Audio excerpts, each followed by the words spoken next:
നമ്മുടെ ചാനലിൽ ഒരുപാട് നാളായി ഒത്തിരി സുഹൃത്തുക്കൾ ചെയ്യണമെന്ന് ആവശ്യപ്പെട്ടിട്ടുള്ള ഒരു സിനിമയായിട്ടാണ് ഞാൻ ഇന്ന് വന്നിട്ടുള്ളത്. 2007 റിലീസായ അറ്റോണമെന്റ് ഒരു ബ്യൂട്ടിഫുൾ ആയിട്ടുള്ള ഫീൽ ഗുഡ് പടം. നല്ലൊരു സിനിമയായിട്ടും എന്തുകൊണ്ട് ഇത്രയും ഡിലേ ആയെന്ന് ചോദിച്ചാൽ അത് ഇതിന്റെ ക്ലൈമാക്സ് കാണുമ്പോൾ നിങ്ങൾക്ക് മനസ്സിലാവും. നമ്മൾ പ്രതീക്ഷിക്കാത്ത ഒരു സാധനം കൊണ്ടുവച്ച് ഒരു ട്വിസ്റ്റ് പോലെ നമുക്ക് ഇങ്ങനെ റിവീൽ ആക്കി തരുമ്പോൾ പൊതുവേ അത് നമുക്ക് ഭയങ്കരമായിട്ട് ഇഷ്ടപ്പെടാറുണ്ട്. ഇവിടെയും അങ്ങനെയൊക്കെ തന്നെയാണെങ്കിലും അതിന്റെ കൂടെ ഒരു എക്സ്ട്രാ എലമെന്റ് ഇവർ ആഡ് ചെയ്തിട്ടുണ്ട്. ഒരുപക്ഷെ ഇത്രയും നല്ല സിനിമയായിട്ടും പലരും റീവാച്ച് ചെയ്യാൻ മടിക്കുന്നതിന്റെ വൺ ഓഫ് ദ റീസൺ ആ ഒരു പോർഷൻ ആയിരിക്കാം. സിനിമയുടെ പേര് പറയുന്ന പോലെ തന്നെ ഒരു പ്രായശ്ചിത്തമാണിത്. മനുഷ്യനാണ്, ജീവിതമാണ്, അബദ്ധങ്ങളൊക്കെ പറ്റാറുണ്ട്. നമുക്കും ഒരുപാട് മിസ്റ്റേക്സ് ഒക്കെ പറ്റുന്നവരാണ്. അറിഞ്ഞോ അറിയാതെയോ ചെയ്തു പോകുന്ന ചില കാര്യങ്ങൾ കാരണം നമ്മൾ പിന്നീട് ഒരുപാട് റിഗ്രറ്റ് ചെയ്യേണ്ടി വരാറുണ്ട്. എങ്ങനെയൊക്കെ പ്രായശ്ചിത്തം ചെയ്യാൻ നോക്കിയാലും ചിലതൊന്നും നമുക്ക് മാറ്റിമറിക്കാൻ പറ്റില്ല. ഈ കഥയിലും ഒരു ക്യാരക്ടറിന്റെ സൈഡിൽ നിന്ന് വലിയൊരു മിസ്റ്റേക്ക് പറ്റി. ചെറിയ പ്രായത്തിൽ പറ്റിയൊരു മിസ്റ്റേക്കാണ്. അത് കാരണം അവരുടെ ലൈഫ് തന്നെ എങ്ങനെ മാറി മറിയുന്നെന്നും അതവരെ എത്രമാത്രം ഹോണ്ട് ചെയ്തെന്നും ഒക്കെ കുറേയധികം ബ്യൂട്ടിഫുൾ ആയിട്ടുള്ള എലമെന്റ്സ് വെച്ച് പറഞ്ഞു തന്ന മനോഹരമായിട്ടുള്ള ഒരു സിനിമ.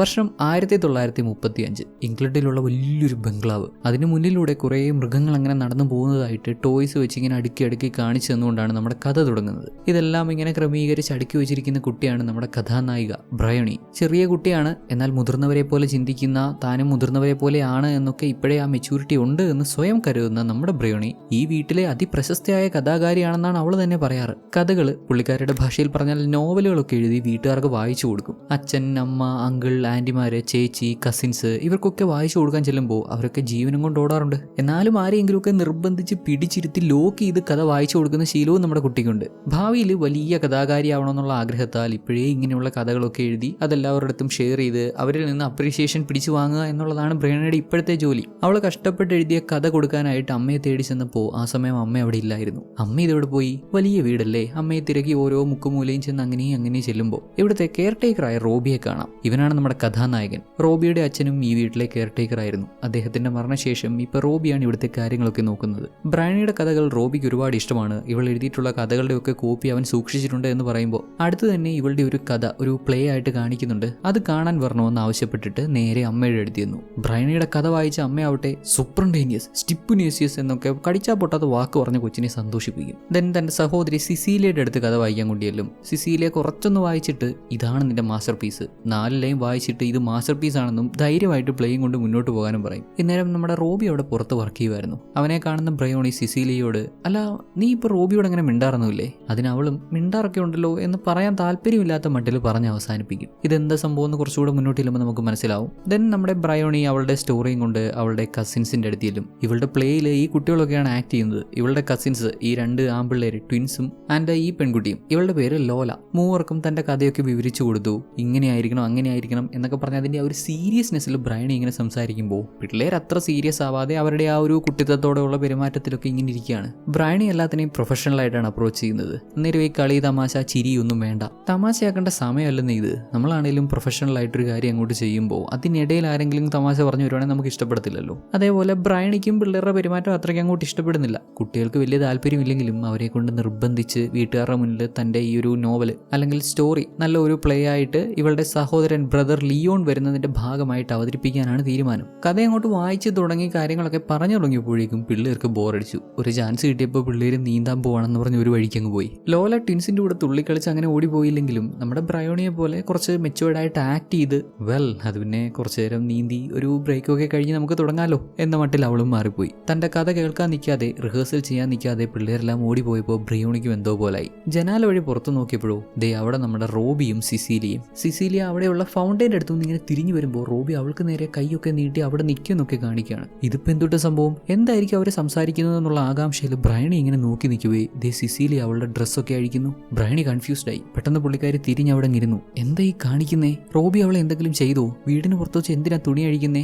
വീണ്ടും ജനാല വഴി പുറത്ത് നോക്കിയപ്പോൾ സിസീലിയ ആ ഫൗണ്ടനിൽ നിന്ന് നനഞ്ഞു കുളിഞ്ഞ് കയറി വന്ന് റോബിയോട് വഴക്കുണ്ടാക്കി അവന്റെ അടുത്തുനിന്ന് മാറിപ്പോകുന്നു. ഇരുവരുടെയും ബോഡി ലാംഗ്വേജിൽ നിന്ന് വ്യക്തം രണ്ടാളും തമ്മിൽ എന്തൊക്കെയോ പ്രശ്നങ്ങളുണ്ട്. സിസീലിയ തുണിയൊക്കെ വലിച്ചൂരുന്നതും വെള്ളത്തിൽ നിന്ന് കയറി വരുന്നതൊക്കെ കണ്ടപ്പോൾ ബ്രയോണിക്ക് ആകെ സംശയമായി. തന്റെ സഹോദരി അവൻ എന്താ ചെയ്തേ? അവൻ നല്ലവനാണെന്നാണല്ലോ വിചാരിച്ചത്. അങ്ങനെ അല്ലേ? ബ്രയോണിയുടെ സംശയം ന്യായമാണ്. ഇങ്ങനെയൊക്കെ കണ്ടാൽ ആരായാലും സംശയിച്ചു പോകും. തന്റെ സഹോദരിയോട് അവൻ എന്തോ മോശമായി പെരുമാറി എന്ന് കരുതാണ്. തൊട്ടടുത്ത സീനിൽ തന്നെ ശരിക്കും അവിടെ സംഭവിച്ചത് എന്താണെന്ന് നമുക്ക് കാണിച്ചു തരും. സിസീലിയ അവരുടെ വീട്ടിലുള്ള ഒരു ഫ്ലവർ പോട്ടും എടുത്ത് പുറത്തു വരും. അത്യാവശ്യം കോസ്റ്റ്ലി ആയിട്ടുള്ള ഒരു ഫ്ലവർ പോട്ടും എടുത്ത് അതിൽ വെള്ളം നിറയ്ക്കാനായിട്ട് പുറത്തു വരും. പുറത്തുണ്ടായിരുന്ന റോബിയും അവളോടൊപ്പം നടന്നു ചെല്ലും. ഇവർ രണ്ടാളും തമ്മിൽ ഇഷ്ടത്തിലാണ്. വർഷങ്ങളായി റിലേഷനിലാണ്. വളരെ സന്തോഷത്തോടെയാണ് ഇരുവരും ഇരുവരും സംസാരിച്ചു തുടങ്ങിയത്. അവൻ്റെ സാഹചര്യങ്ങൾ കാരണം ഇപ്പോൾ ഇവിടെ ഇവരുടെ വീട്ടിലൊരു കെയർ ടേക്കറായിട്ട് ഇങ്ങനെ ജീവിച്ചു പോകുന്നെങ്കിലും ഭാവിയിൽ അവന് പുറത്തുപോയി പഠിക്കണം, നല്ലൊരു ഡോക്ടർ ആവണം, ഒരുപാട് പൈസയൊക്കെ ഉണ്ടാക്കി നല്ല രീതിയിൽ സെറ്റിൽ ആവണം, നമ്മുടെ സിസീലിയോടൊപ്പം നല്ല രീതിയിൽ ജീവിക്കണം എന്നൊക്കെ ആഗ്രഹിക്കുന്ന ആളാണ്. ഇന്ന് ഇവരുടെ വീട്ടിലൊരു പാർട്ടി നടത്തുന്നുണ്ടെന്നും അതെന്തിനാന്ന് വെച്ചാൽ ഈ നമ്മുടെ സിസീലിയയുടെയും ബ്രയാണിയുടെയും ഒക്കെ സഹോദരൻ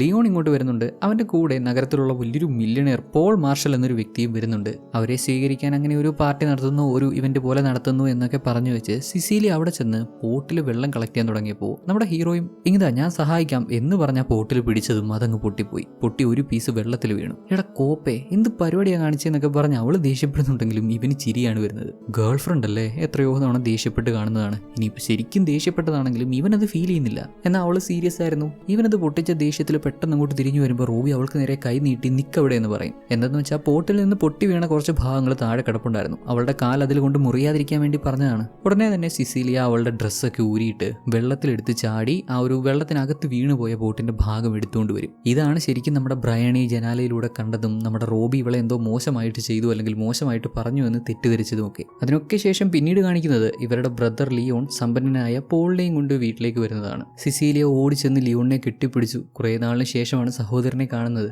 ഇപ്പോൾ വീട്ടിൽ കുട്ടികളൊക്കെ ഉണ്ടല്ലോ, കസിൻസ്, ആ ട്വിൻസും പിന്നെ നമ്മുടെ ലോലയൊക്കെ ഉണ്ടല്ലോ, കുട്ടികളെയൊക്കെ നമ്മുടെ പോളും ഇങ്ങനെ നോക്കുന്നൊക്കെ ഉണ്ട്. പോൾ അതിസമ്പന്നനാണ്, ഇവരുടെ കുടുംബത്തിന്റെ സ്റ്റാറ്റസിന് ചേരുന്നൊരു വ്യക്തിയാണ്. അപ്പോൾ മേ ബി ആരെങ്കിലുമായിട്ടൊരു കല്യാണാലോചന വരാനുള്ള സാധ്യതയും നമുക്ക് തള്ളിക്കളയാൻ പറ്റില്ല. പോൾ ആണെങ്കിലും വീട്ടുകാരോടൊക്കെ നല്ല രീതിയിലാണ് സംസാരിക്കുന്നത്. പ്രത്യേകിച്ച് ഇവിടെയുള്ള കസിൻസ് പിള്ളേരുണ്ടല്ലോ, ആ ട്വിൻസും നമ്മുടെ ലോലയും ഒക്കെ. കുട്ടികളെ ആൾ ആദ്യം തന്നെ കയ്യിലെടുക്കുന്നുണ്ട്. ആളുടെ ട്രിക്കി ബിസിനസ്മാൻ ആറ്റിറ്റ്യൂഡ് ഇട്ട് നമ്മുടെ ലോലയ്ക്ക് ഒരു ചോക്ലേറ്റ് ഒക്കെ കൊടുത്ത് ശരിക്കും പിള്ളേരെ ഇങ്ങേറെ സൈഡിലാക്കി. ഇതേ സമയം നമ്മുടെ റോബി ആവട്ടെ ഇവനോട് തെറ്റിപ്പോയ സിസീലിയെ ഒന്ന് ഓക്കെ ആക്കാൻ വേണ്ടി അവൾക്ക് വേണ്ടി ബ്യൂട്ടിഫുൾ ആയിട്ടുള്ള കത്തുകൾ എഴുതുന്നു. ആദ്യം നല്ല രീതിയിൽ നല്ല വാക്കുകളൊക്കെ ഉപയോഗിച്ച് എഴുതാൻ ശ്രമിച്ചെങ്കിലും ആൾക്കെന്തോ ഇതങ്ങോട്ട് സെറ്റാകുമെന്ന് തോന്നിയില്ല. മധുരവാക്കുകൾ മാറി എഴുതി അതൊന്നും വർക്കാവത്തില്ല എന്ന് തോന്നി. അവസാനം എന്തൊക്കെയോ ഒരുമാതിരി ടൈപ്പ് സാധനങ്ങൾ എഴുതി വെച്ചു. ഇത്രയേറെ റൊമാൻറ്റിക് ആയിട്ട് ഓവർ ലെസ്റ്റി ആയിട്ട് അങ്ങനെയുള്ള വാക്കുകളൊക്കെ ചേർത്ത് കത്തെഴുതി വെച്ചെങ്കിലും ഇത് കൊണ്ടുപോയി അവൾക്ക് കൊടുക്കാൻ പറ്റില്ലല്ലോ. അവൾ ആകെ ദേഷ്യത്തിലാണ്. സോ അവളെ ആദ്യം ഒന്ന് സമാധാനിപ്പിക്കണം. അപ്പോൾ അതിന് പറ്റുന്ന രീതിയിൽ നല്ല ഒരു കത്തെഴുതി. ആ സമയം പോട്ടിൽ പിടിച്ച് വലിച്ചതും അത് പൊട്ടിയതുമൊക്കെ നിന്നെ കണ്ടതുകൊണ്ടാണ്.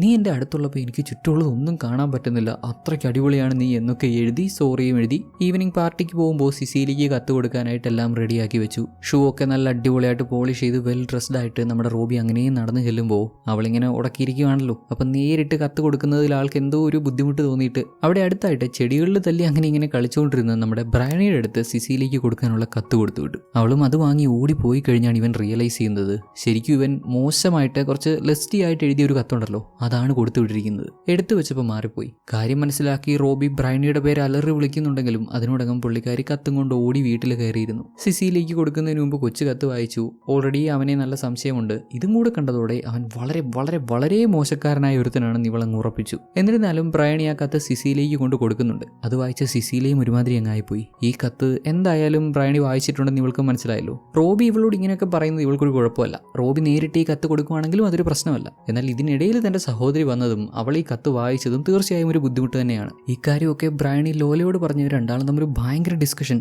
അവൻ അങ്ങനത്തെ ഒരു ടൈപ്പാണ്. അവനെ പിടിച്ച് പോലീസിൽ ഏൽപ്പിച്ചാലോ? പാർട്ടിക്ക് വരത്തില്ലേ അവൻ നമ്മുടെ ചേച്ചി എന്തെങ്കിലും ചെയ്താലോ? നമ്മുടെ ചേച്ചി നമുക്ക് രക്ഷിക്കണ്ടേ? പിള്ളേരാകെ കൺഫ്യൂസ് ആയെന്ന് പറയാലോ. റോബി ഇപ്പോൾ ഇവർക്ക് മുന്നിൽ ഒരു വില്ലനാണ്. ദെൻ ബ്രയാണി പാർട്ടിക്ക് റെഡിയായി നല്ല ഡ്രസ്സൊക്കെ ഇട്ട് അങ്ങനെ നടന്നു വരുമ്പോൾ അവിടെ സിസീലിയയുടെ ഹെയർ പിൻ വീണ് കിടക്കുന്നു. അതും എടുത്ത് മുന്നോട്ട് നോക്കിയപ്പോൾ തൊട്ടപ്പുറത്തുള്ള റൂമിൽ നിന്ന് എന്തോ ഒരു വെളിച്ചം കാണാം. നോക്കി അതിന് പുറകെ ചെന്നപ്പോഴോ റോബിയും സിസീലിയയും കൂടെ അവിടെ ആ റൂമിൽ ഭിത്തിയിൽ കയറി ഒരുമാതിരി പൊസിഷനിൽ അങ്ങനെ നിൽക്കുന്നു. കുട്ടിക്ക് ഈ കാര്യങ്ങളെ പറ്റി വലിയ ധാരണയൊന്നുമില്ലല്ലോ. സ്വാഭാവികമായിട്ടും അവൾ പേടിച്ചു. ഇതിനോടകം റോബിയെ പറ്റി അവളുടെ മനസ്സിൽ ബിൽഡായിട്ടുള്ള ഇമേജ് വെച്ച് അവൾ എങ്ങനെ ചിന്തിക്കുമെന്ന് ഗസ് ചെയ്യാലോ. എന്നാൽ നമുക്കറിയാം ഇവിടെ റോബി ഒരു തരത്തിലും അവളെ ഫോഴ്സ് ചെയ്തിട്ടുണ്ടാവത്തില്ല. രണ്ടാളുടെയും പൂർണ്ണ സമ്മതത്തോടൊക്കെ തന്നെയാണ് ഇങ്ങനെ നടന്നിട്ടുള്ളത്. പിന്നീട് ഇപ്പം എന്താ പറ്റിയേ? ക്ഷമയില്ല.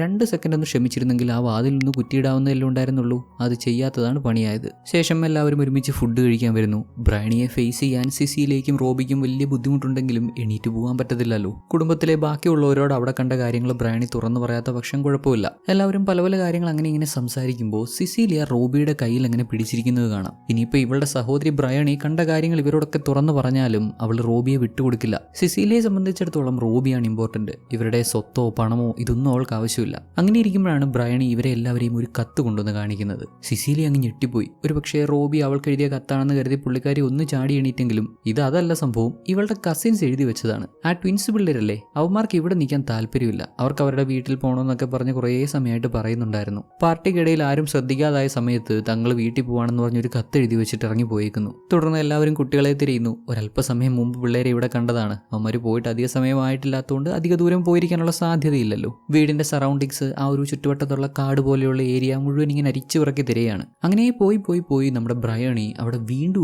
ഒരു സംഭവം കണ്ടു. നേരത്തെ ലൈബ്രറിയിൽ കണ്ട പോലെ തന്നെ ഇവിടെ മറ്റു രണ്ടാള്. ബ്രയണി ലൈറ്റ് അടിച്ച് അടുത്തേക്ക് ചെന്ന് നോക്കിയപ്പോൾ സ്യൂട്ട് ധരിച്ചിരുന്ന ഒരുത്തൻ പെട്ടെന്ന് എണീറ്റ് ഓടി. അവിടെ കിടന്ന പെണ്ണാരാണെന്നോ, നമ്മുടെ ലോല, ഇവളുടെ കസിൻ ലോല. ബ്രയണി ഓടി അടുത്ത് ചെന്നപ്പോൾ പുള്ളിക്കാരി ആകെ പേടിച്ചിട്ട് ഒരുമാതിരി വിറച്ച് സംസാരിക്കുകയാണ്. എന്താ പറയുന്നതെന്ന് വെച്ചാൽ ഏതോ ഒരുത്തൻ, അവന്റെ മുഖം പോലും ലോല കണ്ടിട്ടില്ല, അവൻ ഇവളെ ഫോഴ്സ് ചെയ്ത് ഇങ്ങനെയൊക്കെ ചെയ്യുമായിരുന്നു എന്ന്. ഇങ്ങനെ സംഭവിച്ചാൽ സ്വാഭാവികമായിട്ടും നമ്മുടെ ബ്രയണിക്ക് ആരെ സംശയം തോന്നും? തീർച്ചയായും അവൾ നമ്മുടെ റോബിയെ തന്നെ സംശയിക്കും. റോബി തന്നെയാണ് ഇങ്ങനെ ലോലയോട് ചെയ്തത് എന്ന് അവൾ ഉറപ്പിച്ചു. ഇത് അവൻ തന്നെയാ. ആദ്യം ചേച്ചി അങ്ങനെയൊക്കെ ചെയ്തു, പിന്നെ ലോലെ, എനിക്ക് ഉറപ്പാണ്. പോലീസിനെ വിളിച്ചു. ബ്രയണിയുടെ ഡിറ്റക്റ്റീവ് മൈൻഡിൽ തോന്നിയ കാര്യങ്ങളൊക്കെ, അവൾക്ക് ഉറപ്പില്ലാത്ത കാര്യങ്ങളൊക്കെ ഉറപ്പാണ് എന്ന രീതിയിൽ പോലീസിനോട് പറഞ്ഞു. രാത്രി ലോലയെ അങ്ങനെയൊക്കെ ചെയ്തിട്ട് ഓടിപ്പോയത് റോബി തന്നെയാണ്. റോബിയെ ഇവള് കണ്ടു എന്ന് ഉറപ്പിച്ച് പറയാണ്. പോലീസ് ഓരോരുത്തരോട് മാറി ചോദ്യങ്ങൾ ചോദിക്കുന്നു. നമ്മുടെ സിസീലിയോട് ചോദ്യങ്ങളൊക്കെ ചോദിക്കുമ്പോൾ പുള്ളിക്കാരി പറയുന്നത് ബ്രയണി പറയുന്നതൊന്നും അത്രയും അങ്ങോട്ട് വിശ്വസിക്കേണ്ട എന്നാണ്. അവൾ എപ്പോഴും അങ്ങനെ ഒരു ഫാന്റസി ലോകത്താണ് ജീവിക്കുന്നേ. സോ അവൾ പറയുന്നത് മുഖവിലേക്ക് എടുക്കണ്ട എന്നൊക്കെ പറഞ്ഞെങ്കിലും കസിൻ കുട്ടികളെ നോക്കിപ്പോയവരിൽ റോബി മാത്രമേ ഇനി വീട്ടിൽ തിരിച്ചു വരാനുള്ളൂ.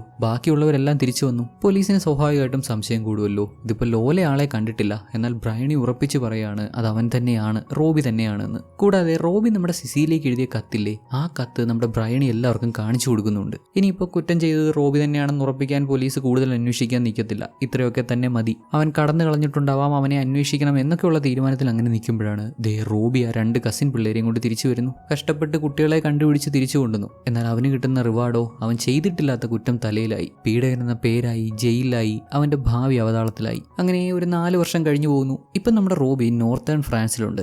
ആളിപ്പോൾ സോൾജിയറാണ്. പഠിച്ച് മെഡിക്കൽ ഡിഗ്രി എടുത്ത് ഡോക്ടർ ആവണമെന്നൊക്കെ ആയിരുന്നു ആഗ്രഹം. പക്ഷേ സാഹചര്യങ്ങൾ, സന്ദർഭങ്ങളൊക്കെ ഇവനെ ഈ അവസ്ഥയിൽ എത്തിച്ചു. ശിക്ഷ തീരുന്നത് വരെ ജയിലിൽ കിടക്കണോ അതോ പോരാടുന്നോ, യുദ്ധം ചെയ്യുന്നോ, സോൾജിയർ ആവുന്നോ എന്നുള്ളൊരു സാഹചര്യം വന്നപ്പോൾ അവൻ ഈ ഒരു ലൈഫ് ചൂസ് ചെയ്തു. എന്നാൽ ഇങ്ങനെ യുദ്ധം ചെയ്യുന്നതിലും നല്ലത് ജയിലിൽ തന്നെ കിടക്കുന്നതായിരുന്നു എന്ന് അവൻ ഇപ്പോൾ റിയലൈസ് ചെയ്യുന്നുണ്ട്. ഇപ്പം തൻ്റെ ജീവിതം ഏറ്റവും വേഴ്സ്റ്റ് ആയിട്ടുള്ള അവസ്ഥയിലൂടെയാണ് കടന്നു പോകുന്നത് എന്നാണ് അവൻ പറയുന്നത്. ഓരോ ദിവസവും എത്രമാത്രം ആളുകളെയാണ് കൊല്ലുന്നത്, എത്ര മൃതശരീരങ്ങളാണ് കാണുന്നത്, എങ്ങും ഇതൊക്കെ തന്നെ അവസ്ഥ. ചുറ്റുപാട് തുടർച്ചയായിട്ട് ഇങ്ങനെയുള്ള സംഭവങ്ങളൊക്കെ കണ്ട് അവൻ്റെ മനോനിലയൊക്കെ ആ ഒരു തരത്തിലേക്ക് മാറിപ്പോയിരിക്കുന്നു. എത്ര പെട്ടെന്നാണ് അവൻ്റെ ജീവിതം മാറി മറിഞ്ഞത്. ശരിക്കും ഇങ്ങനെയൊക്കെ സംഭവിക്കാൻ അവൻ എന്ത് തെറ്റാണ് ചെയ്തത്? സിസിലിയെ ഇഷ്ടപ്പെട്ടു, അവളെ ആത്മാർത്ഥമായി സ്നേഹിച്ചു. പിന്നെ സംഭവിച്ചതൊന്നും അവൻ്റെ കൈക്കുള്ളിൽ നിൽക്കുന്നതായിരുന്നില്ലല്ലോ. ഇപ്പോൾ വന്ന് ഈ അവസ്ഥയിലായി. ഇങ്ങനെയൊക്കെ പറയുമ്പോൾ വന്ന് നമ്മുടെ ഹീറോ ഒരു പോയിന്റ്ലെസ് ആയിട്ടുള്ള അവസ്ഥയിൽ നിൽക്കുകയാണെന്ന് തോന്നും. എന്നാൽ അങ്ങനെയല്ല. കുറച്ച് കാലങ്ങൾക്ക് മുമ്പ്, ഏതാണ്ട് ഒരു 5-6 മാസങ്ങൾക്ക് മുമ്പ് അവൻ സിസിലിയെ വീണ്ടും കണ്ടിരുന്നു. റോബി അടുത്തുള്ള ഒരു കോഫി ഷോപ്പിൽ ചെന്നപ്പോൾ അവിടെ വെച്ച് അവളെ കണ്ടുമുട്ടി. നേഴ്സായിട്ട് വർക്ക് ചെയ്യുമായിരുന്നു. റോബി അവളെ അപ്രതീക്ഷിതമായി കണ്ടുമുട്ടിയതാണെങ്കിലും ഒരിക്കലെങ്കിലും അവനെ കാണാൻ പറ്റുമെന്നുള്ള പ്രതീക്ഷയുണ്ടായിരുന്നു അവൾക്ക്. തൻ്റെ വീടും വീട്ടുകാരെയും ഒക്കെ വിട്ട് ഇവിടെ വന്ന് ഇങ്ങനെ ജീവിച്ചു പോകുന്നത് റോബിക്ക് വേണ്ടിയാണ്. ഇപ്പോൾ അവർ കണ്ടുമുട്ടി, കാര്യങ്ങളൊക്കെ സംസാരിച്ചു. വർഷങ്ങൾക്ക് ശേഷം ഇങ്ങനെ മീറ്റ് ചെയ്യാൻ പറ്റി. അവളവൻ്റെ കയ്യിൽ തൊട്ടപ്പോൾ ഒരു നിമിഷം ആളൊന്ന് യൂട്ടേൺ അടിക്കുന്നുണ്ട്. പഴയ ആ ഒരു ജീവിതം തിരിച്ചു കിട്ടിയിരുന്നെങ്കിൽ എന്ന് ആഗ്രഹിക്കുന്നുണ്ട്. എന്നാൽ ഇപ്പോഴത്തെ സാഹചര്യം അങ്ങനെയല്ലല്ലോ. യുദ്ധമാണ്, ഇവൻ സോൾജിയറാണ്, അവന് ജോലിയുണ്ട്. ഇനിയിപ്പോൾ യുദ്ധം അവസാനിച്ചെങ്കിൽ മാത്രമേ അവന് തിരിച്ചു പോകാൻ സാധിക്കുകയുള്ളൂ. സോ കാത്തിരിക്കേണ്ടതുണ്ട്. എത്ര കാത്തിരുന്നാലും ഇവൻ്റെ കൂടെ ജീവിക്കുള്ളൂ എന്ന് ഉറപ്പിച്ച സിസിയിലെയും അവൾക്ക് ജീവിക്കാനായിട്ട് അവളുടെ ഫ്രണ്ട് അറേഞ്ച് ചെയ്ത് കൊടുത്ത ഒരു സ്ഥലത്തെ പറ്റി പറഞ്ഞു കൊടുത്തു. അതിൻ്റെ പോസ്റ്റ് കാർഡും കൊടുത്തു. തീർച്ചയായും അവളെ തേടി ചെല്ലുമെന്നും അവരാഗ്രഹിച്ച പോലെ നല്ലൊരു ജീവിതം അങ്ങനെ ജീവിക്കുമെന്നും ഇവൻ ഉറപ്പ് കൊടുക്കുന്നുണ്ട്. ഇപ്പോൾ ഓരോ നിമിഷവും റോബി തള്ളി നീക്കുന്നത് അവളോടൊപ്പം ജീവിക്കാനുള്ള ആഗ്രഹത്താലാണ്. അവൾ കൊടുത്ത പോസ്റ്റ് കാർഡ് ഇപ്പോഴും കയ്യിലുണ്ട്. എത്രയും വേഗം യുദ്ധം അവസാനിക്കണം, അതുവരെ സർവൈവ് ചെയ്ത് നിൽക്കണം, നഷ്ടപ്പെട്ടു പോയ ജീവിതം തിരിച്ചു പിടിക്കണമെന്നുള്ള ആഗ്രഹത്തിൽ അങ്ങനെയും മുന്നോട്ട് പോകുന്നു. ഇതിനിടെ പലതവണ നമ്മുടെ റോബിക്ക് പരിക്ക് പറ്റുന്നുണ്ട്. അവൻ്റെ ശരീരത്തിലുള്ള വലിയ മുറിവുകളൊക്കെ കാണിച്ചു തരുന്നുണ്ട്. യുദ്ധമാണ്, അങ്ങനെയാണ്, ഇതൊക്കെ അവന് നോർമലായ അവസ്ഥയാണ്. ഇപ്പുറത്ത് സിസിലിയ ആവട്ടെ നിരന്തരം അവൾക്ക് പറയാനുള്ള കാര്യങ്ങളൊക്കെ കത്തെഴുതി അവനെ അറിയിക്കുന്നുണ്ട്. റോബിയുടെ ജീവിതം ഇങ്ങനെയൊക്കെ ആയി തീരാൻ കാരണമായ ബ്രയണി നമ്മുടെ സിസിലിയയുടെ അഡ്രസ്സ് കണ്ടുപിടിച്ച് അവൾക്ക് കത്തെഴുതുന്നുണ്ട്. മുമ്പ് സിസിലിയ വർക്ക് ചെയ്തിരുന്ന അതേ നഴ്സിംഗ് ഹോമിലാണ് അത്ര ഇപ്പോൾ ബ്രയണി വർക്ക് ചെയ്യുന്നത്. അന്ന് ആ ഒരു ടൈമിൽ തൻ്റെ അറിവില്ലായ്മ കാരണം ഇങ്ങനെയൊക്കെ പറഞ്ഞു പോയതാണ്. അത് വലിയ തെറ്റായിപ്പോയി. റോബിയുടെ ജീവിതം ഇങ്ങനെയായി മാറാൻ കാരണം താനാണ് എന്നൊക്കെയുള്ള റിയലൈസേഷനിൽ അവൾ കത്തെഴുതുന്നതൊക്കെ നമ്മുടെ സിസിലിയ റോബിക്കും കത്തെഴുതി അറിയിക്കുന്നുണ്ട്. ആ പ്രായത്തിൽ പറ്റിപ്പോയ നമ്മുടെ ഹീറോയിൻ്റെ തെറ്റിന് പുള്ളിക്കാരി പ്രായശ്ചിത്തം ചെയ്യാൻ ആഗ്രഹിക്കുന്നുവെന്ന്. സിസിലിയെ പോലെ വീടും വീട്ടുകാരെയും പണവും സമ്പത്തും ഒക്കെ വിട്ടെറിഞ്ഞ് ഇപ്പോൾ ഒരു നഴ്സിംഗ് ഹോമിൽ വന്ന് നേഴ്സായിട്ട് ജോലി ചെയ്യില്ലേ, എല്ലാം പഴയ പോലെ ആവണം, ഇവരുടെ കാര്യങ്ങളൊക്കെ നന്നായിട്ട് പോകണമെന്ന് അവളും ആഗ്രഹിക്കുന്നുണ്ട് എന്നൊക്കെ സിസിലിയ നമ്മുടെ റോബി എഴുതി അറിയിക്കുന്നുണ്ടെങ്കിലും റോബിക്ക് ബ്രയണിയോട് ക്ഷമിക്കാൻ പറ്റുമെന്ന് തോന്നുന്നില്ല. സിസിലിയ എഴുതുന്ന കത്തിലൊക്കെ നിനക്ക് വേണ്ടി ഞാനിവിടെ കാത്തിരിക്കുന്നു, എത്രയും വേഗം വരണം എന്നെഴുതിയാണ് അവസാനിപ്പിക്കാറ്. നിലവിൽ യുദ്ധം കടുത്തുകൊണ്ടിരിക്കുന്നു. ഇന്ത്യയും ആഫ്രിക്കയും ഒക്കെ ഇവരുടെ സഖ്യത്തോടൊപ്പം ചേർന്നിട്ടുണ്ട് എന്നൊക്കെ ഒരു സോൾജിയർ പറയുന്നുണ്ട്. ആ ഒരു കൂട്ടുസഖ്യത്തിൽ അദ്ദേഹം പ്രതീക്ഷ അർപ്പിക്കുന്നുണ്ട്. എന്നാൽ രാജ്യങ്ങൾ ഇങ്ങനെയുള്ള തീരുമാനമെടുക്കുന്നത് പെട്ടെന്ന് യുദ്ധം അവസാനിപ്പിക്കുക എന്നുള്ള ഒറ്റ ഉദ്ദേശത്തിലല്ലെന്നറിയാലോ. രാജ്യത്തിന്റെ താല്പര്യം വേറെയാണ്. മനുഷ്യത്വം എന്നത് മാത്രമല്ല ഉദ്ദേശം. ഭരിക്കുന്നവരുടെ താല്പര്യം അനുസരിച്ചെല്ലാം മുന്നോട്ട് പോകും. ബലിയാടാവാൻ ഇവരെ പോലെ ഒരുപാട് സോൾജിയേഴ്സും. ഇതെല്ലാം സംസാരിച്ച് അവരങ്ങനെ മുന്നോട്ട് നടന്നു ചെല്ലുമ്പോൾ അവിടെ ആ കാട്ടിൽ ഒരുപാട് കുട്ടികളെ, ചെറിയ പ്രായത്തിലുള്ള കുട്ടികളെ കൊന്നിട്ടിരിക്കുന്നത് കാണാം. ജർമ്മൻ സോൾജിയേഴ്സ് ഒരു ദയം കൂടാതെ കുട്ടികളെ വെടിവെച്ച് കൊന്ന് ഇവിടെ കൂട്ടിയിട്ടിരിക്കുന്നു. ഒരു നിമിഷം നമ്മുടെ ഹീറോ ബ്രയണിയെ പറ്റി ഓർത്തുപോയി. ഏതാണ്ട് അവളുടെ പ്രായത്തിലുള്ള കുട്ടികളാണ് ഇതൊക്കെ. മുമ്പൊരിക്കൽ ബ്രയണിക്ക് റോബിയെ സംശയമാവുന്നതിന് മുമ്പ് ഇവർ നല്ല കൂട്ടായിരുന്ന ഒരു സമയത്ത് ഒരു കുളക്കടവിൽ വെച്ച് ബ്രയണി റോബിയോട് ഞാൻ ഈ വെള്ളത്തിൽ ചാടിയാൽ നീ എന്നെ രക്ഷിക്കുമോ എന്ന് ചോദിച്ചു. എന്താ ബ്രയണി അങ്ങനെ ചോദിക്കുന്നേ? നീ ചാടിയാ പിന്നെ ഞാൻ രക്ഷപ്പെടുത്താതിരിക്കോ എന്ന് കരുതി നീ ഇപ്പൊ ചാടാൻ പോകണ്ട എന്നങ്ങോട്ട് പറയുന്നതിന് മുമ്പ് അവൾ എടുത്ത് വെള്ളത്തിൽ ചാടി. ഉടനടി നമ്മുടെ ഹീറോ എടുപിടിന്ന് ചാടി ഇറങ്ങി വെള്ളത്തിൽ ചെന്ന് ഒരു വിധത്തിൽ അവളെ രക്ഷപ്പെടുത്തിക്കൊണ്ടിരുന്നുണ്ട്. വെള്ളത്തിൽ നിന്ന് പിടിച്ചു പോക്കുമ്പോൾ തന്നെ പുള്ളിക്കാരി ഇവനോട് നന്ദിയൊക്കെ പറഞ്ഞ് നൈസായിട്ട് അവനൊരു ഉമ്മ കൊടുക്കുന്നതും കാണാം. സംഭവം അവൾ തമാശയ്ക്ക് ചെയ്തതാണ്. ഇവളെ അവൻ രക്ഷപ്പെടുത്താൻ വേണ്ടി ചെയ്തതാണ്. കൊച്ചിന് അവനെ ഇഷ്ടമാണ്. ഒരു വൺ സൈഡിലോ അത് പറയാൻ ഇങ്ങനെ അവസരം നോക്കി നടക്കുന്നതിനിടെയാണ് പിന്നെ ഇവനും അവളുടെ ചേച്ചിയും തമ്മിലുള്ള ആ ഒരു കാര്യങ്ങളൊക്കെ മനസ്സിലാവുന്നതും അവനെ ഒരു മോശക്കാരനായിട്ട് തെറ്റിദ്ധരിക്കുന്നതും ഒരുപക്ഷെ തനിക്ക് അവനെ കിട്ടാത്തത് കൊണ്ടുള്ള വാശി കാരണം കൂടിയാവാം അങ്ങനെ ചെയ്തത് എന്ന് കരുതേണ്ടി വരും. ഏതായാലും നമ്മുടെ റോബി മുമ്പ് സിസിലിയും ഇവനും എങ്ങനെയായിരുന്നു അതുപോലെ തന്നെ സന്തോഷമായി സമാധാനമായി ജീവിക്കാനുള്ളൊരു ലൈഫ് ലക്ഷ്യം വെച്ച് എത്രയും വേഗം യുദ്ധം അവസാനിക്കാനും അല്ലെങ്കിൽ ഈ ഒരു യുദ്ധാന്തരീക്ഷം വിട്ട് പുറത്തു പോകാനും ഇങ്ങനെ ശ്രമിക്കുന്നുണ്ട്. ഇക്കാര്യങ്ങളൊക്കെ അവളെ കത്തെഴുതി അറിയിക്കുന്നുണ്ട്. അങ്ങനെ നടന്ന് ചെല്ലുന്നത് ഡങ്കർക്കിലേക്കാണ്. ഏതാണ്ട് 3 ലക്ഷത്തിലധികം ഇവരോടൊപ്പമുള്ള സോൾജിയേഴ്സ് അവിടെയുണ്ട്. ഇനി രക്ഷപ്പെടാൻ പറ്റുമെന്നുള്ള പ്രതീക്ഷയോടെ നമ്മുടെ ഹീറോയും കൂടെയുള്ളവരും അവരോടൊപ്പം ചേർന്നു. ഇവിടെ സംഭവിച്ചത് എന്താണെന്ന് അറിയാലോ. ക്രിസ്റ്റഫർ നോളൻ ഒരു സിനിമ തന്നെ എടുത്തു വെച്ചിട്ടുണ്ട്. ആ ഒരു മാസ് ഇവാക്വേഷന് മുമ്പ് നമ്മുടെ ഹീറോയ്ക്കും കൂടെയുള്ളവർക്കും ഇവിടെ എത്തിപ്പെടാൻ പറ്റി. കാര്യങ്ങളൊക്കെ ചോദിച്ചു തിരക്കിയപ്പോൾ സൈനികരെ ഇങ്ങനെ പുറത്തേക്ക് കൊണ്ടുപോകുന്നുണ്ട്. എന്നാൽ ജീവനോടെ മറുകര എത്തുമെന്ന് ഒരു ഉറപ്പും പറയാൻ പറ്റാത്ത സാഹചര്യമാണ്. ലാസ്റ്റ് ടൈം പോയ ഒരു കപ്പൽ, ഏതാണ്ട് 3000-ഓളം സോൾജിയേഴ്സുമായിട്ട് പോയ കപ്പലിലാണ് ജർമ്മൻ സോൾജിയേഴ്സ് ബോംബിട്ട് തകർത്ത് കളഞ്ഞത്. എപ്പോൾ ഇവിടുന്ന് പുറത്തു പോകാൻ പറ്റുമെന്ന് നമ്മുടെ ഹീറോ തിരക്കിയപ്പോൾ ഇവാക്വേഷൻ പ്രോസസ്സൊക്കെ നടന്നു വരുന്നേ ഉള്ളൂ, അതുകൊണ്ട് വെയിറ്റ് ചെയ്യണമെന്നാണ് അവിടുന്ന് അറിയിക്കുന്നത്. ഇവിടെയുള്ള സോൾജിയേഴ്സ് ആവട്ടെ ഇതുവരെ അവർ ഉപയോഗിച്ചിരുന്ന സാധനങ്ങളൊക്കെ ഇവിടെ വെച്ച് നശിപ്പിച്ച് കളയുന്നുണ്ട്. അവരുപയോഗിച്ചിരുന്ന കുതിരകളെ കൊന്നു കളയുന്നുണ്ട്. വാഹനങ്ങളും റേഡിയോകളും ഈവൻ കെട്ടിടങ്ങളുടെ ഭാഗങ്ങൾ പോലും തകർത്ത് കളയുന്നുണ്ട്. കുതിരകളെയൊക്കെ കൊന്നു കളയുന്നു എന്ന് പറയുമ്പോൾ സ്വാഭാവികമായിട്ടും വിഷമം തോന്നിയേക്കാം. എന്നാൽ യുദ്ധം ഇങ്ങനെയാണ്. ശത്രു സൈന്യത്തിന് ഉപകാരപ്പെടാതിരിക്കാൻ ഇവർ ഇതുവരെ ഉപയോഗിച്ച കാര്യങ്ങളൊക്കെ ഇവർക്ക് നശിപ്പിക്കേണ്ടതുണ്ട്. നമ്മുടെ ഹീറോ ആകെ ദാഹിച്ച് വലഞ്ഞ് കുറച്ച് വെള്ളം തപ്പി ഇങ്ങനെ ചുറ്റിക്കറങ്ങി നടന്ന് അങ്ങനെ ചെല്ലുമ്പോൾ അവിടെ പ്രൊജക്ടറൊക്കെ വെച്ച് സോൾജിയേഴ്സ് കണ്ടുകൊണ്ടിരുന്ന സിനിമയിൽ ഒരു കിസ്സിംഗ് സീൻ വരും. അതെല്ലാം കാണുമ്പോൾ വീണ്ടും നമ്മുടെ റോബിക്ക് അങ്ങ് വിഷമമാകും. എത്രയും വേഗം സിസിലിയുടെ അടുത്തെത്തണം. പക്ഷേ ഇവിടെ ലക്ഷക്കണക്കിന് സോൾജിയേഴ്സ് ഇങ്ങനെ വെയിറ്റ് ചെയ്യുന്നു. ഇനിയിപ്പോൾ കപ്പലിൽ കയറി രക്ഷപ്പെടാൻ നോക്കിയാലും ഒരുപക്ഷെ ജർമ്മൻസ് ബോംബിട്ട് തകർത്ത് കളഞ്ഞാൽ അതോടെ എല്ലാം അവസാനിക്കും. എന്തൊക്കെ സാഹചര്യങ്ങളുണ്ടായാലും പ്രതിസന്ധികളുണ്ടായാലും അവൾക്ക് കൊടുത്ത വാക്ക് പാലിക്കണം. തിരിച്ചെത്താമെന്ന് അവൾക്ക് ഉറപ്പ് കൊടുത്തതാണ്. അതെല്ലാം ചിന്തിച്ച് അവിടെ അങ്ങനെ ഇങ്ങനെ ചുറ്റിക്കറങ്ങി നടക്കുമ്പോൾ ഒരു പോയിന്റിൽ അവൻ്റെ അമ്മയെ തന്നെ അവിടെ കാണാൻ സാധിക്കുന്നുണ്ട്. റോബിയുടെ അമ്മ അവൻ്റെ അടുത്ത് വന്ന് അവനെ അവിടെ പിടിച്ചിരുത്തി ഷൂ അഴിച്ച് കാലൊക്കെ ക്ലീൻ ചെയ്ത് കൊടുക്കുമ്പോഴും റോബി പറയുന്നത് താൻ ഇന്ന പോലെ സിസിയിലേക്ക് വാക്ക് കൊടുത്തു. അവൾക്ക് കൊടുത്ത വാക്ക് പാലിക്കണം. എത്രയും വേഗം അവളെ കാണാൻ തിരിച്ചു ചെല്ലണം. അവളോടൊപ്പം ജീവിക്കണം. പെട്ടെന്ന് പോകണം. എത്രയും പെട്ടെന്ന് അവളുടെ അടുത്ത് എത്തണമെന്ന് ഇങ്ങനെ തുടർച്ചയായിട്ട് പറയാണ്. ആള് സ്വബോധത്തിലല്ല. ഇല്യൂഷനിൽ അമ്മയെ കാണാൻ പറ്റുന്നുണ്ട് എന്ന് പറയുമ്പോൾ തന്നെ ആ അവസ്ഥ മനസ്സിലാവുന്നുണ്ടല്ലോ. അമ്മയെ കണ്ട പോലെ ചിന്തിച്ച് അമ്മ അവൻ്റെ ഷൂ അഴിച്ച് കാല് ക്ലീൻ ചെയ്ത പോലെയൊക്കെ ചിന്തിച്ച് ഷൂ മൂരിക്കളഞ്ഞിട്ട് ദേ ആൾ ഇങ്ങനെ നടന്നു പോകുന്നു. ഇത് കാണുന്ന അവൻ്റെ ഒരു ഫ്രണ്ട്, ഒരു സോൾജിയർ ഓടിച്ചെന്ന് ഡാ നിന്റെ ഷൂ എവിടെ, ഇതെങ്ങോട്ടേ പോകുന്നേ? റോബി ഒരുമാതിരി പാതി ബോധത്തില് നിനക്കറിയോ അവൾ എനിക്ക് വേണ്ടി കാത്തിരിക്കുന്നുണ്ട്. ഇവിടെ കടൽ തീരത്തൊരു കോട്ടേജ് ഉണ്ട്, ഞങ്ങൾ അവിടെ ജീവിക്കാൻ പോവാ എന്നിങ്ങനെ സിസീലിയ പറഞ്ഞ കാര്യങ്ങൾ ഇപ്പോൾ ഉള്ള ഇവന്റെ ബോധത്തിൽ ഇങ്ങനെ പറയാണ്. സിസീലിയ പറഞ്ഞത് അങ്ങ് ആ നാട്ടില് കടൽ തീരത്തൊരു കോട്ടേജ് ഉണ്ട്, അവിടെ ജീവിക്കാവുന്നതാണ്. റോബി നീ എന്തോ ഈ പറയുന്നേ? എവിടെ കോട്ടേജ് എന്ന് നീ ഒന്ന് നിന്നേ പറയട്ടെ. ശരിക്കും നമ്മുടെ റോബിക്ക് എന്താണ് പറ്റിയതെന്നോ? ഇവന്റെ ശരീരമാകെ മുറിഞ്ഞിരുന്നു. ഏകദേശം ഇവന്റെ നെഞ്ചിന് താഴെയായിട്ട് വയറിന്റെ ആ ഭാഗത്ത് വലിയൊരു മുറിവുണ്ട്. കുറെ ബ്ലഡൊക്കെ പോയിരുന്നു. ശരീരം ആകെ തളർന്നിരിക്കുകയാണ്. വെള്ളം കുടിക്കാൻ പോലും കിട്ടാത്ത അവസ്ഥയാണ്. അവൻ തന്നെ ഒരുമാതിരി നമ്മൾ ഈ സ്വപ്നം കാണുന്ന പോലെ, നമ്മളുടെ ചിന്തകൾ, സബ് കോൺഷ്യസ് മൈൻഡിൽ നടക്കുന്ന കാര്യങ്ങളൊക്കെ ഒരുമാതിരി സ്വപ്നങ്ങളായിട്ട് വരുന്ന പോലെ താൻ ആഗ്രഹിക്കുന്ന ജീവിതം തന്റെ കൺമുന്നിൽ എത്തി എന്ന മട്ടിൽ അതും ഇതുമൊക്കെ പിച്ചും പേയും പറഞ്ഞ് അങ്ങനെ ചെല്ലുകയാണ്. റോബി നീ പൊട്ടും ഒക്കെ അല്ല, ഇപ്പം നിനക്ക് റെസ്റ്റ് ആവേണ്ടേ എന്നൊക്കെ പറഞ്ഞ് അവന്റെ ഫ്രണ്ട് അവനെ വിളിച്ച് ഒരു അണ്ടർഗ്രൗണ്ടിൽ കൊണ്ടുവന്ന് അവിടെ കിടത്തി ഉറങ്ങിക്കോളാൻ പറയുകയാണ്. അടുത്ത ദിവസം രാവിലെ 7 മണിയാകുമ്പോൾ വിളിക്കണം, വരുന്ന കപ്പലിൽ കയറി പോകാനുള്ളതാണെന്ന് റോബി പ്രത്യേകം അവനോട് പറയുന്നുണ്ട്. അവിടുന്ന് കട്ടിയതാൽ 3 ആഴ്ചയ്ക്ക് മുമ്പ് ലണ്ടൻ ഇവിടെ ഒരു ഹോസ്പിറ്റലിൽ നേഴ്സായിട്ട് ജോലി ചെയ്യുവാണ് നമ്മുടെ ബ്രയോണി. പറഞ്ഞിരുന്നല്ലോ അവൾക്ക് പറ്റിപ്പോയ ആ ഒരു മിസ്റ്റേക്ക് ഓർത്ത് ആ ഒരു റിഗ്രറ്റിൽ അതൊരു പ്രായച്ചിത്തം ചെയ്യണമെന്നുള്ള ചിന്തയോടെ പുള്ളിക്കാരി ഇവിടെ ഇങ്ങനെ ജീവിച്ചു വരുവാണെന്ന്. ഇതിനിടെ സിസീലിയയുടെ അഡ്രസ്സ് കണ്ടുപിടിച്ച് കാര്യങ്ങളൊക്കെ പറഞ്ഞ് അവൾക്ക് കത്തെഴുതിയിരുന്നു. തനിക്ക് പ്രായച്ചിത്തം ചെയ്യാൻ ആഗ്രഹമുണ്ടെന്നൊക്കെ അറിയിച്ചിരുന്നു. റോബി ഇവളോട് ക്ഷമിക്കുമോ ഇല്ലയോ എന്നുള്ള കാര്യം കണ്ടറിയണം. ഏതായാലും ചെയ്തു പോയ തെറ്റേറ്റ് പറയാനുള്ളൊരു മനസ്സുണ്ടല്ലോ, അത് തന്നെ വലിയ കാര്യം. യുദ്ധത്തിൽ പരിക്ക് പറ്റി വരുന്ന സോൾജിയേഴ്സിനെ ട്രീറ്റ് ചെയ്യും. അവർക്ക് വേണ്ട കാര്യങ്ങളൊക്കെ ചെയ്തു കൊടുക്കും. ഒരുപക്ഷെ അവരെ രക്ഷപ്പെടുത്താൻ പറ്റില്ല, അവർ മരണപ്പെടും എന്നൊരു സാഹചര്യമാണെങ്കിൽ അവരോടൊപ്പം ഇരുന്ന് കാര്യങ്ങളൊക്കെ സംസാരിക്കും. സംസാരിച്ച് അവരുടെ അവസാന നിമിഷങ്ങളിൽ അവർക്കൊരു റിലീഫ് ആവാൻ ഇവൾ ശ്രദ്ധിക്കാറുണ്ട്. ഇവരാരും തനിക്ക് വേണ്ടപ്പെട്ടവരോ തൻ്റെ ബന്ധുക്കളോ ഒന്നുമല്ലെന്ന് അവൾക്ക് പൂർണ്ണ ബോധമുണ്ട്. ഒരുപക്ഷെ തന്നെ പരിചയമുള്ളവരൊക്കെ ഈ കൂട്ടത്തിലുണ്ടാവാം. മുമ്പ് ഇവൾ ട്രീറ്റ് ചെയ്തിട്ടുള്ള സോൾജേഴ്സ് വീണ്ടും പരിക്കുപറ്റി വന്നിട്ടുണ്ടാവാം. അങ്ങനെയൊക്കെയുള്ള പരിചയങ്ങൾ. അവരോടൊക്കെ നല്ല രീതിയിൽ സംസാരിക്കാനും അവർക്കൊരു പ്രതീക്ഷ കൊടുക്കാനും ഒക്കെ നമ്മുടെ ബ്രയണി ശ്രദ്ധിക്കാറുണ്ട്. ഇവരെയൊക്കെ ട്രീറ്റ് ചെയ്യണമെന്നേ പറഞ്ഞു കൊടുത്തിട്ടുള്ളൂ. അവരോട് ഇങ്ങനെ കാര്യങ്ങളൊക്കെ ചോദിച്ചറിഞ്ഞ് സംസാരിച്ച് അവർക്കൊരു റിലീഫ് ആവേണ്ട ആവശ്യമൊന്നും ഇവർക്കില്ല. ആരെയും ആശ്വസിപ്പിക്കാൻ പോകണമെന്നൊന്നും പറഞ്ഞു കൊടുത്തിട്ടില്ല. ഒരുപക്ഷെ അതിന് വിപരീതമായിട്ടേ ഇവിടെയുള്ളവരൊക്കെ പറഞ്ഞു കൊടുത്തിട്ടുള്ളൂ. കാരണം സാഹചര്യം അത്ര മോശമാണ്. ദിവസം പ്രതി ഇങ്ങനെ ഒരുപാട് ആളുകളാണ് കൊല്ലപ്പെട്ടുകൊണ്ടിരിക്കുന്നത്. ഇവരുടെ കൺമുന്നിൽ ഒത്തിരി മരണങ്ങൾ നടന്നുകൊണ്ടിരിക്കുകയല്ലേ. എന്നിട്ട് പോലും നമ്മുടെ ബ്രയണി സോമനസാലെ എല്ലാ പേഷ്യൻസിനെയും നല്ല രീതിയിൽ അവളാൽ പറ്റും വിധം ഏറ്റവും ബെസ്റ്റായിട്ട് തന്നെ ട്രീറ്റ് ചെയ്യുന്നുണ്ട്. ഇത്രയും സ്ട്രെസ്സും ടെൻഷനും ഒക്കെ അനുഭവിക്കുന്ന ഈ വേളയിലും അവർക്ക് ആശ്വാസമാകുന്ന തരത്തിൽ അവരോട് സംസാരിച്ചിരിക്കാറുമുണ്ട്. അങ്ങനെ ദിവസങ്ങൾ പോകുന്നു, ആഴ്ചകൾ പോകുന്നു. ഒടുക്കം ആ സന്തോഷ വാർത്ത വന്നു. ഡങ്കർക്കിൽ പെട്ടുപോയിരുന്ന സോൾജിയേഴ്സിനെ ജർമ്മൻസിന്റെ എല്ലാ വെല്ലുവിളിയും അതിജീവിച്ച് രക്ഷപ്പെടുത്താൻ സാധിച്ചിരിക്കുന്നു. അക്കൂട്ടത്തിലുണ്ടായിരുന്നല്ലോ നമ്മുടെ ഹീറോയും. ഫൈനലി അവനും രക്ഷപ്പെടാൻ സാധിച്ചിരിക്കുന്നു. സോൾജിയേഴ്സ് എല്ലാം രക്ഷപ്പെട്ടെന്നും ഡങ്കർക്ക് യുദ്ധത്തിലെ വളരെ പ്രധാനപ്പെട്ട ഒരു ഇവന്റായി മാറി എന്നൊക്കെയുള്ള കാര്യങ്ങൾ ന്യൂസിൽ ഇങ്ങനെ കാണിക്കുന്നുണ്ട്. കൂടെ ക്യൂൻ എലിസബത്ത് യുദ്ധത്തിൽ പങ്കെടുത്ത സോൾജിയേഴ്സിനെയൊക്കെ മീറ്റ് ചെയ്യുന്നതായിട്ടും നഗരത്തിലെ പ്രശസ്തനായ മില്യണിയർ യുദ്ധത്തിന് ഒരുപാട് സഹായങ്ങളൊക്കെ ചെയ്തു കൊടുത്ത പോൾ മാർഷലിനെ അഭിനന്ദിച്ചു എന്നൊക്കെ കാണിക്കുന്നുണ്ട്. അദ്ദേഹത്തിന്റെ ചോക്ലേറ്റ് ഫാക്ടറിയിൽ വിസിറ്റ് നടത്തി എന്നൊക്കെ പറഞ്ഞ് അതെല്ലാം കൂടെ ചേർത്താണ് ന്യൂസ് വന്നത്. യുദ്ധത്തിൽ സോൾജിയേഴ്സിന് കരുത്ത് പകരാൻ ഒരുപക്ഷെ പോൾ അദ്ദേഹത്തിന്റെ ചോക്ലേറ്റ്സ് കൊടുത്തിട്ടുണ്ടാവാം.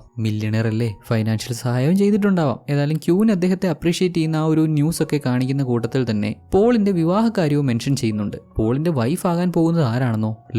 ലോലയെ ന്യൂസിൽ കണ്ട് ബ്രയണി അങ്ങ് ഇല്ലാണ്ടായി പോയെന്ന് തന്നെ പറയാമല്ലോ. വർഷങ്ങൾക്ക് മുമ്പ് നമ്മുടെ ഹീറോയുടെ ജീവിതം മാറ്റിമറിച്ച ആ രാത്രിയിൽ അന്ന് ലോലയെ ആ കാട്ടിലിട്ട് അങ്ങനെയൊക്കെ ചെയ്തത് ശരിക്കും നമ്മുടെ ഹീറോ ആയിരുന്നില്ല. ലോലയുടെ സമ്മതം കൂടാതെയുമല്ല അവിടെ അങ്ങനെ നടന്നത്. ലോലയ്ക്ക് ചോക്ലേറ്റ് ഫാക്ടറി ഓണർ പോളിനെ ഇഷ്ടമായിരുന്നു. അവർ പൂർണ്ണ സമ്മതത്തോടെയാണ് അങ്ങനെയൊക്കെ ചെയ്തത്. അതിനിടെ നമ്മുടെ ഹീറോയിൻ കയറിച്ചെന്ന് അങ്ങനെയുള്ള കാര്യങ്ങളൊക്കെ കാണുകയും മുന്നേ നടന്ന മറ്റു കാര്യങ്ങളുമായിട്ട് കണക്ട് ചെയ്ത് ഓരോന്ന് അസ്യൂം ചെയ്ത് കുളമാക്കി. ഏറെ സങ്കടത്തോടെയും വിഷമത്തോടെയും പോളിന്റെയും ലോലയുടെയും വിവാഹത്തിനും നമ്മുടെ ഹീറോയിൻ ചെല്ലുന്നുണ്ട്. ഇരുവരും ബ്രയണിയെ കണ്ടു. ആളെ മനസ്സിലായെങ്കിലും അവർ സംസാരിക്കാൻ നിന്നില്ല. തനിക്ക് അന്ന് പറ്റിപ്പോയ വലിയ തെറ്റോർത്ത് പശ്ചാത്തപിക്കുകയല്ലാതെ എന്താണ് ഇപ്പോൾ അവൾക്ക് ചെയ്യാൻ പറ്റുക? ഒരുപാടായി സിസിലിയേക്ക് കത്തെഴുതുന്നുണ്ട്. ഇതുവരെയും മറുപടിയൊന്നുമില്ല. ഒരു തവണയെങ്കിലും അവളെയും റോബിയെയും മീറ്റ് ചെയ്ത് മാപ്പ് പറയണം. അതിനുവേണ്ടി ഇരുവരും താമസിക്കുന്ന അവിടെ ചെന്നു. സിസിലിയാണെങ്കിലും റോബിയാണെങ്കിലും രണ്ടാൾക്ക് ഇവളോട് ദേഷ്യമുണ്ട്. അന്ന് ഇവൾ ചെയ്ത മിസ്റ്റേക്ക് കാരണം, ഇവൾക്ക് പറ്റിപ്പോയ അബദ്ധം കാരണം എന്തൊക്കെയാണ് അവന് ഫേസ് ചെയ്യേണ്ടി വന്നത്. എല്ലാവർക്കും മുന്നിൽ മോശക്കാരനായി, തെറ്റുകാരനായി. ആഗ്രഹിച്ച പോലെ പഠിക്കാനോ ജോലി വാങ്ങാനോ പറ്റിയില്ല. എല്ലാം കൊണ്ടും അവന്റെ ജീവിതം താളം തെറ്റി. ഒരർത്ഥത്തിൽ അവന്റെ ജീവിതം നശിച്ചു എന്ന് തന്നെ പറയാം.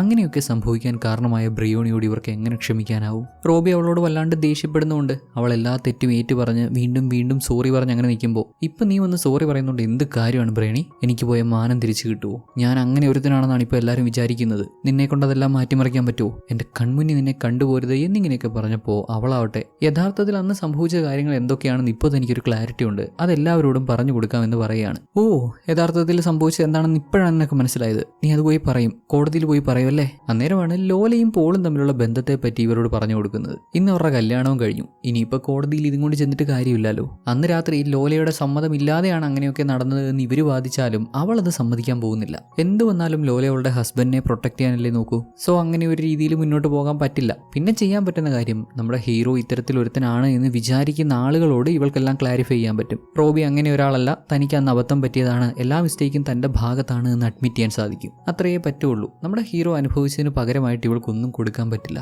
പ്രായശ്ചിത്തം ചെയ്യാൻ നോക്കിയാലും ഈ അവസ്ഥയിൽ അതൊന്നും പോസിബിൾ അല്ല. തനിക്ക് ഒരു മാപ്പ് തരില്ല. താൻ ചെയ്തത് അങ്ങനെ ഒരു തെറ്റാണ് എന്നുള്ള തിരിച്ചറിവോടെ ബ്രയണി അവിടുന്ന് തിരികെ പോകുന്നു. അങ്ങനെ വർഷങ്ങൾ കഴിഞ്ഞുപോയി. ബ്രയണിക്ക് പ്രായമായി. ഇപ്പോൾ പുള്ളിക്കാരി ലോകമറിയുന്ന ഒരു എഴുത്തുകാരിയാണ്. അവരുടെ 21ാമത്തെ നോവലിന്റെ പേരാണ് അറ്റോണമെന്റ്. അതിനെപ്പറ്റി സംസാരിക്കാനായിട്ട് ചാനൽ ഇന്റർവ്യൂവിൽ ഇങ്ങനെ വന്നിരിക്കുമ്പോൾ ഇവളോട് ഈ ഒരു നോവലിനെ പറ്റിയും മറ്റു കാര്യങ്ങളുമൊക്കെ അവതാരകൻ ചോദിക്കുന്നു. ഇത് ബ്രയണിയുടെ 21ാമത്തെ നോവലാണെന്ന് അവതാരകൻ പറഞ്ഞപ്പോൾ പുള്ളിക്കാരി ഇത് തന്റെ അവസാനത്തെ നോവലാണ്, അവർ മരിച്ചുകൊണ്ടിരിക്കുകയാണെന്നാണ് പറയുന്നത്. വാസ്കുലാർ ഡിമെൻഷ്യ എന്നൊരു അസുഖമാണ്, അധിക നാൾ ജീവനോടുണ്ടാവില്ല എന്ന് ഡോക്ടർ പറഞ്ഞു അത്രേ. 1950s അല്ലേ, ഈ രോഗങ്ങൾക്കുള്ള പ്രോപ്പർ ട്രീറ്റ്മെന്റ്സ് ഒന്നുമില്ല. ഇങ്ങനെ ഒരു സാഹചര്യത്തിൽ തന്റെ അവസാനത്തെ ബുക്ക് താൻ ഒരുപാട് പറയണമെന്ന് ആഗ്രഹിച്ച ഒരു കഥ ആയിക്കോട്ടെ എന്ന് തീരുമാനിച്ചു എന്ന്. ചെറിയ പ്രായത്തിൽ തനിക്ക് പറ്റിപ്പോയൊരു മിസ്റ്റേക്ക്, ഇതുവരെയും പ്രായശ്ചിത്തം ചെയ്യാൻ പറ്റിയിട്ടില്ലാത്ത, തനിക്ക് മാപ്പ് കിട്ടിയിട്ടില്ലാത്ത ഒരു സംഭവം. കാര്യം മനസ്സിലായല്ലോ. നമ്മുടെ റോബിയുടെയും സിസീലിയയുടെയും ലൈഫ് തന്നെയാണ് ഇവളുടെ ഏറ്റവും അവസാനത്തെ സ്റ്റോറി. ആ കഥ എല്ലാവരും അറിയണം. ഇപ്പോഴെങ്കിലും താനത് തുറന്നു പറയണം. ഇങ്ങനെയെങ്കിലും തനിക്കൊരു പ്രായശ്ചിത്തം ചെയ്യാൻ പറ്റുമല്ലോ. അവസാനത്തെ ബുക്കെങ്കിലും ഒരു പ്രായശ്ചിത്തം പോലെ ആയിക്കോട്ടെ എന്ന് കരുതിയെന്ന്.